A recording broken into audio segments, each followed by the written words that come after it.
Hello, everyone, and welcome to the show. I hope you had a good weekend. We'll go ahead and get started with today's topic. We're going to talk about the Israel Hamas ceasefire that was agreed to and is starting to be implemented as of now. Last Thursday, the Israeli parliament approved Trump's full 20-point peace plan. Hamas has agreed to the first phase of that peace plan. The first phase of the plan involves a ceasefire and hostage and prisoner exchange. The prisoner exchange started this morning. Trump, of course, is calling this the end of the war and the beginning of peace. This is something we see Trump often do whenever a minor accomplishment occurs. He claims victory for the entire thing. So these are the two realities we're going to start living in when it comes to this topic. Trump is going to say that he completely assured peace in the Middle East and that there is no more war. But the reality is that Hamas has only agreed to the first phase, and this peace agreement could fall apart at any moment. And I'm going to go through the details as we go on through today's episode. First, I want to give Trump credit. Donald Trump met with Israel and members of the Arab states, such as Egypt and Jordan, during the UN General Assembly, and he applied pressure on Bibi Netanyahu to start formulating an end to the war. And they went through Trump's peace plan. They also referred back to Hamas through Egypt and Jordan as the intermediaries, and it seems like the parties have agreed to the first phase of the plan, which is, as I've already described, the prisoner and hostage exchange. I also want to point out before I start getting into the details that I give Trump credit for this, and I give credit where credit is due. And in this case, it looks like Trump does indeed deserve credit for the first phase of this peace plan. I also hope that this peace plan doesn't fall apart. I really want a peace in the Middle East. I am not politically motivated, and I've been hearing on the right, especially online on Reddit, there's this idea that the Democrats are rooting for this war to continue. Nothing could be further from the truth. Democrats and Americans at large want the conclusion to this conflict. And by the way, let's go ahead and show what Trump said regarding this peace agreement.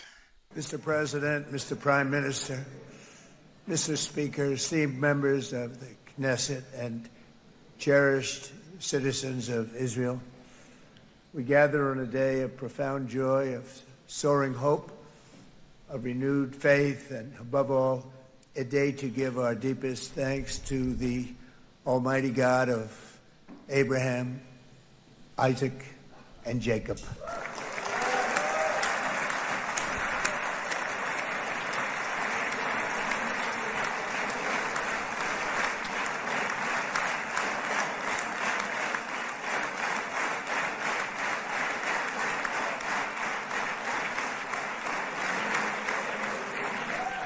After 2 harrowing years in darkness and captivity, 20 courageous hostages are returning to the glorious embrace of their families, and it is glorious.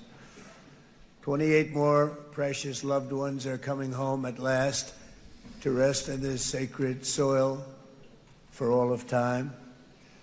And after so many years of unceasing war and endless danger, today the skies are calm, the guns are silent, the sirens are still, and the sun rises on a holy land that is finally at peace, a land and a region that will live, God willing, in peace for all eternity. Okay, Trump is shooting himself in the foot by preemptively claiming peace in the Middle East, which is something that doesn't happen with the snap of a finger. By the way, I believe this video is going to haunt Trump in the near future. I don't trust Hamas. I think this is just a breather at this point, even though I want to believe that Hamas has basically given up and they are ready to make a deal with the Israelis. I don't think that's the case, and I think we have a long road ahead to any sort of semblance of peace in the Middle East. I want to move on to why I'm so skeptical about this 20-point plan. The plan involves Hamas completely letting go of power. Hamas has been present in the region for more than 40 years at this point, and they've been in power for almost close to 20 years. One of the part of the plan also stipulates that there's an Israeli presence within Gaza for the foreseeable future. The plan wants demilitarization of Hamas, a temporary transitional government. There's a board of peace which Trump would chair, and this board provides oversight for this transitional government. This sounds a lot like the government that was set up in Afghanistan when we invaded the country and we set up a temporary government that ultimately didn't work out. Also, I'm skeptical because this plan may actually help Bibi Netanyahu achieve his long-term objectives of taking over all of Gaza with help from the United States and other partners, because part of this plan calls for the United States to help and also other Arab states to help out. So it won't be just Israel assuring peace or assuring this transitional government through force in this region. It'll be Israel and the United States and Jordan and Egypt. Bibi Netanyahu will have help in quote unquote securing or actually taking over Gaza. All right, and then another reason why I'm skeptical is because of what Marco Rubio said. This is what Marco Rubio said regarding this first phase of the peace agreement. I'm going to drill down on the timing of the hostages in just a moment. But first, just big picture. President Trump seems to be taking Hamas's response as a yes to his peace proposal. As you've indicated, though, there's a lot that still needs to be worked out. Hamas didn't mention laying down its arms, for example. Do you see Hamas's response as a yes to President Trump's peace proposal? Well, it's certainly a yes to at least, look, it's Hamas, okay? So I'm not telling you here that these are people I trust 100%, nor should we. But they have said, basically, that they agreed to his proposal and the framework for releasing the hostages. That's an enormous... They agreed to the proposal for releasing the hostages. That's what Marco Rubio says, not the entire 20-point plan. Let's continue listening. Achievement.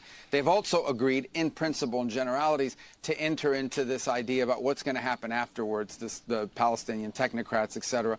There's a lot of details that are going to have to be worked out there. But look, in principles and generalities to the idea of the rest of the plan, basically. This doesn't sound like somebody who's confident about the details of the plan and what will be achieved in the future.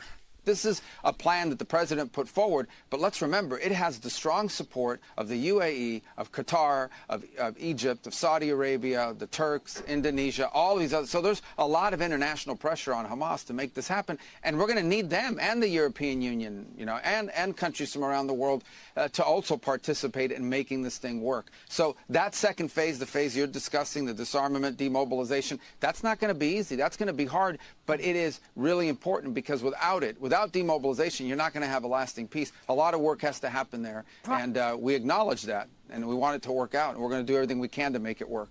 Prime Minister. Okay. So as you can see, even Marco Rubio, Secretary of State, he doesn't seem confident about this 20-point peace plan. And I'm not either at this point.